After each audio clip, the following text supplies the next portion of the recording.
everybody, and welcome back to my channel. Today, as you can tell from the title, I'm going to be giving you guys some study tips for school, and I do have a college bias only because I am in college right now and I have a lot of midterms coming up. So if you're on the same boat as me, feel free to give this video a thumbs up, or if you have any major tests coming up that you need to study for. But I'm just going to give you guys some of my personal study tips that I find to work really well. So if you are curious to see what my tips are, then keep on watching.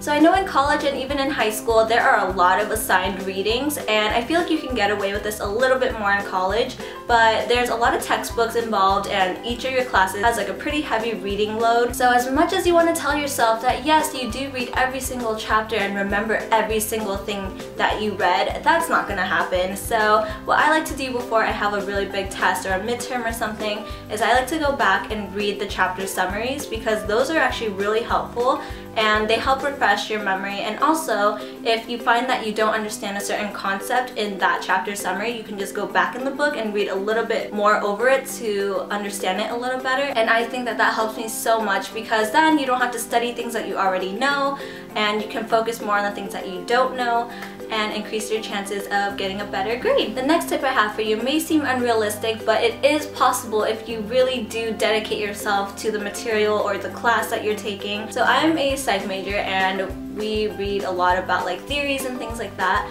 So one of the theories is that cramming doesn't work. Like, it only works to a certain extent, but if you're staying up all night trying to cram things in your head, you're gonna be exhausted the next day. You're most likely not gonna remember most of the things that you studied last night from cramming. I know that this has happened to some of my friends and it's so unfortunate, but you might just fall asleep during the test and not even like give yourself the chance because you stayed up all night cramming. So bottom line, do not cram. I think it's a lot better for you to just study a little bit a day. So instead of reading all the chapter summaries the night before your midterm, maybe you should just do like a chapter a day, like a week before leading up to the midterm. Like, that would be so much better, and it saves you so much time and energy, and you have a better chance of remembering the things you studied. So the next tip I have for you is actually one that I learned from one of my good friends here in college, and hey Clara if you're watching this, but what my friend likes to do is that she will take notes in class, and I know that a lot of us take notes in class, whether it's handwritten or you type it on the computer.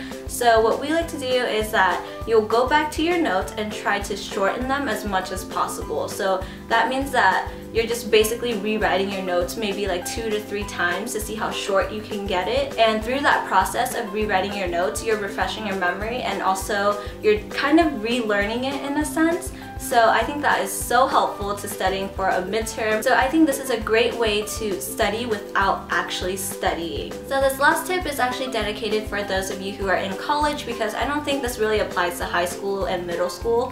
So a lot of professors like to upload their PowerPoints onto the websites and send out like PDFs and readings and articles and all that stuff. So most of the time you do have to download it off of the class website. What I'm suggesting is really simple, but I feel like not a lot of people do it. Is basically whenever you like download a file or something, create a folder in your documents or your desktop and label it like whatever your class is. So what I like to do is just drag those particular documents and organize them. Like, it's such an easy organization tip, and instead of having all these like scattered documents all over your computer or in your downloads folder, you have it right there, nice and organized on your computer, really easy to access, and you can basically label it however you want, and it will just save you so much time when you need to study. So those are all my study tips for today. I really hope these helped you out. If one of them did, please give this video a thumbs up so I know that this wasn't just a waste of time.